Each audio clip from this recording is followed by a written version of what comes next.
आज गृह मंत्री देवेंद्र फडणवीस ने नागपुर में कमांड कंट्रोल सेंटर का उद्घाटन किया।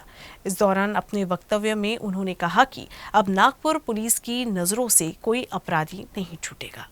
जे ॲप सुरू केलेलं आहे त्याचं नाव आहे सिम्बा ॲप। आपल्याला माहिती आहे सिम्बा हा फार फेमस झालेला चित्रपट होता, पण या सिम्बाचा अर्थ आहे system integrated for monitoring and big data analytics.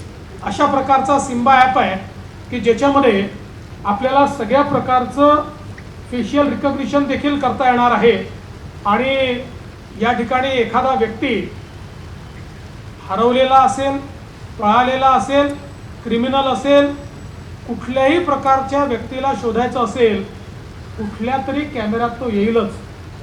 कारण एवढे 5-5.5 हजार कॅमेरे आहेत शहरात, फिरताना कुठल्या तरी कॅमेऱ्यात येईलच आणि तो कुठल्याही कॅमेऱ्यात आला तरी देखील आता आपल्याला तो त्या ठिकाणी पकडता येणार आहे, सापडणार आहे, त्याच्या मूवमेंट्स ट्रॅक करता येणार आहेत आणि मग त्या माध्यमातून त्याचा उपयोग करून आपण हरवलेला, पळालेला किंवा क्रिमिनल अशा कुठल्याही व्यक्तीला तात्काळ त्या ठिकाणी पोलीस पकडू शकतील। फडणवीस ने कहा, इस सेंटर से 3600 कैमरे और 2200 विभिन्न विभागों के कैमरों को जोड़ा गया है।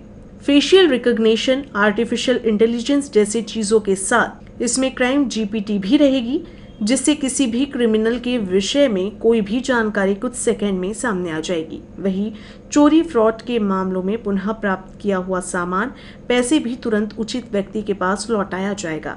ऐसा भी सिस्टम तैयार किया गया है। उप मुख्यमंत्री ने कहा कि आने वाले समय में इस सिस्टम से गुनहगारों पर पकड़ रखने में बहुत मदद मिलेगी। आपण असं म्हणतो हिंदी पिक्चर मध्ये की कानून का हात लंबा होता है, इथे कानून की आंख लंबी झाली आहे आणि आता कोणीही कानूनच्या म्हणजे पोलिसांच्या नजरेतनं सुटू शकणार नाही। अशा प्रकारची व्यवस्था या नागपूर शहरामध्ये जवळजवळ हे 5800 कॅमेरे याचं इंटिग्रेशन एकत्रितपणे झाल्यामुळे आपण करू शकलो आहे। याच्यामध्ये फेशियल रिकग्निशन आहे, बिग डेटा ॲनालिटिक्स आहे आणि यासोबत आतापर्यंत आपण चॅट जीपीटी ऐकत होतो।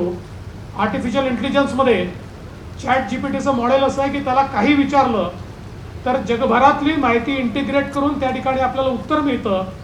आता या ठिकाणी क्राईम जीपीटी सुरू झालेला आहे, त्यामुळे क्राईम आणि क्रिमिनलबद्दल कुठलीही माहिती विचारली तर ती माहिती त्याबद्दलच्या सगळ्या गोष्टी, सगळे रेकॉर्ड इंटिग्रेट होऊन काही सेकंदातच त्या संदर्भातली सगळी माहिती आपल्याला मिळेल। म्हणजे एक प्रकारे पोलिसांच्या या सगळ्या व्यवस्थेमध्ये आता आर्टिफिशियल इंटेलिजन्सचा देखील आपण या ठिकाणी उपयोग सुरू केला आहे।